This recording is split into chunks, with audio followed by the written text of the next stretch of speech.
Hello, dear students.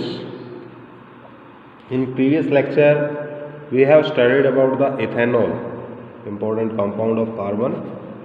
We studied about its properties, chemical, physical, both kind. Then we studied about its uses somewhat.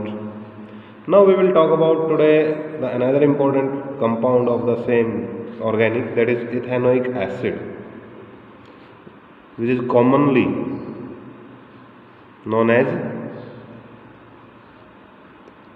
acetic acid. Okay, this is the common name for ethanoic acid. The chemical formula which is C2H5CO, sorry, CH3COH. This is your ethanoic acid particularly. Okay, the structure is in this form. Okay, now what's the ethanoic acid importance and what's its uses kind? You will see that if we go for the physical property, so its boiling point, its melting point is quite good to consider. Melting point is 290 Kelvin, which is quite low. So that's why in winter, particularly in winter, it freezes. It get freezes, or you can say solidify. So that's why we also called it glacial acid. Okay. If you talk about the use of the one of the most important use of the ethanoic acid, which is widely used, that is 5 to 8% solution, 5 to 8% solution in water is called vinegar. Okay, which is used for the pickles preservative.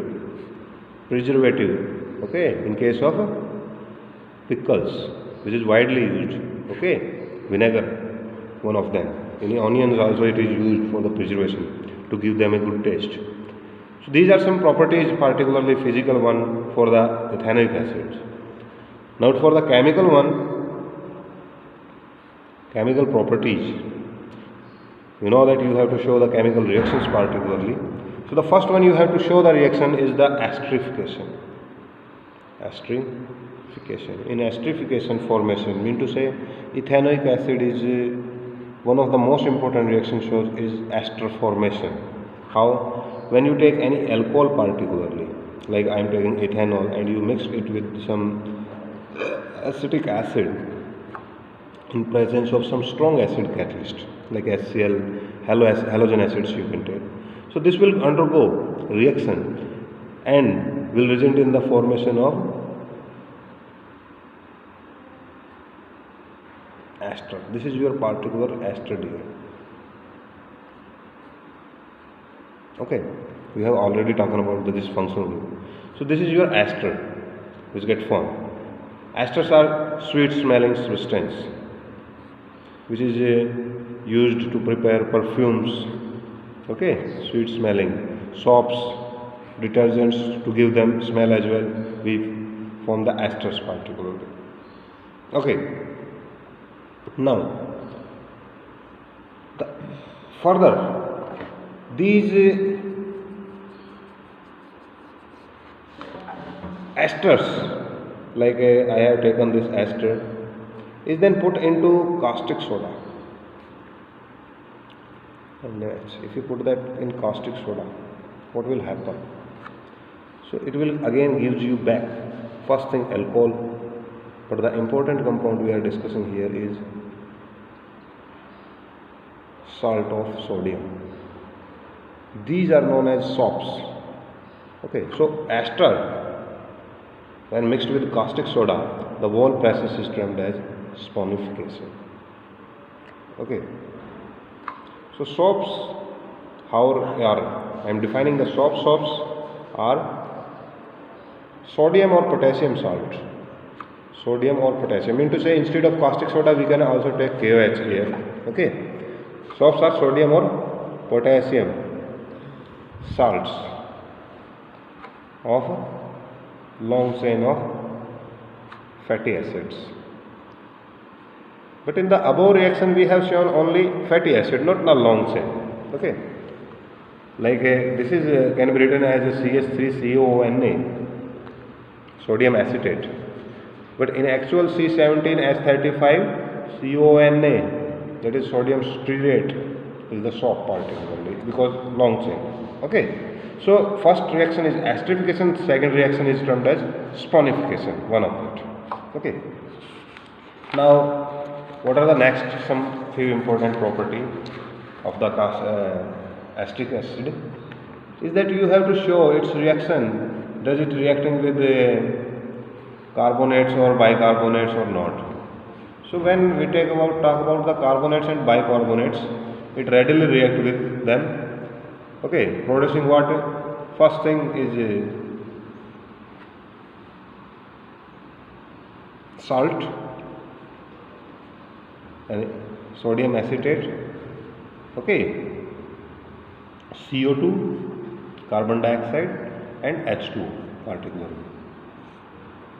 Now you will see that carbon dioxide get liberated over here. So that's why it can be a qualitative test for which acetic acid was with ethanol. Mean to say, if you take only acetic acid can be react with this one and liberate CO2. Alcohol will not react. Okay, not reaction with the and producing CO2. So that's why this reaction can be as a qualitative test as well. He asked in the blueprint question the same thing. Okay. Now the next thing. So these are chemical properties you need to discuss in case of the acetic acid particularly, dear. Okay. Now the important topic, which is the last one, that is your soaps and detergents. I have already told you the definition of soaps. Detergents also not much different than them. They are also can be defined as sodium or potassium salts of long chains of sulfonyl fatty acids. Here sulfonyl is the extra thing here. Okay, like sodium lauryl, if you will talk, that is C12H25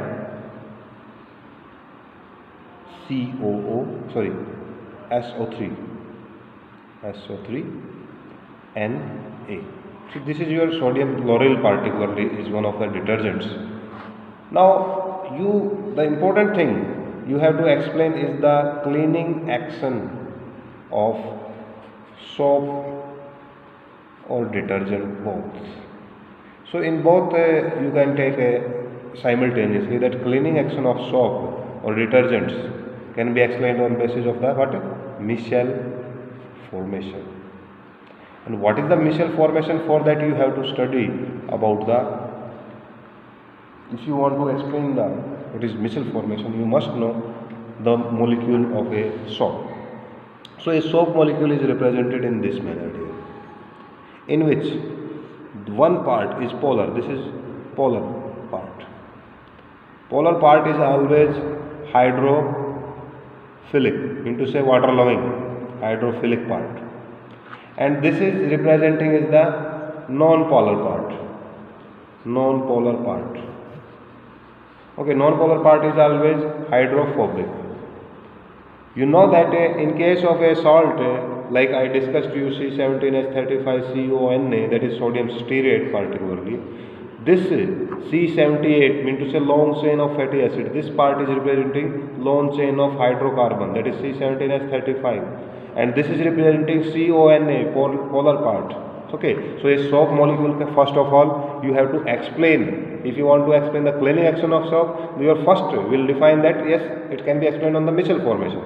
But how a micelle is getting formed, for that you have to explain what is, how you will observe soap molecule. So soap molecule, one end is hydrophilic, one end is hydrophobic. Okay, now what will be the next thing? Now suppose this is your cloth, okay, and this is the dirt particle which you want to remove, dirt.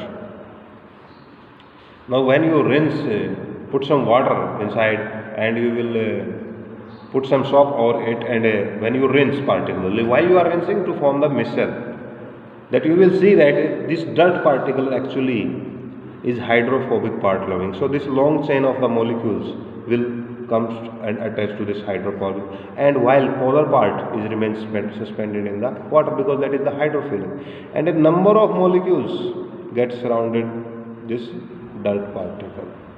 Hydrophobic part towards dirt there, hydrophilic suspended remain in water. So this a cluster of molecules of soap surrounded the dirt particle. This is actually known as micelle. Okay, this is known as micelle. Now when you remove the water, the soap molecule will attract, and with soap molecule the dirt particle will also get attracted outside. So that's how you will explain the cleaning action of soap and detergents. I am again repeating to you that first you have to tell that yes, you will explain the cleaning action on the basis of the micelle formation. Then you have to give the necessary detail of the soap molecules, that one end is polar, one end is non-polar, which one is hydrophilic, which one is hydrophobic. Then how the micelle is forming over a cloth around the dirt particle. Okay, now then when you remove the water soap molecules with itself remove the dirt from the cloths and hence helping in the cleaning the cloths. Okay, so this is your last topic today. Okay, your chapter has comes to end here, that is carbon and its compounds. So today your homework is first read carefully the whole chapter, carefully, complete chapter. Next thing, complete your note making. Okay, so this is your homework today. Thank you.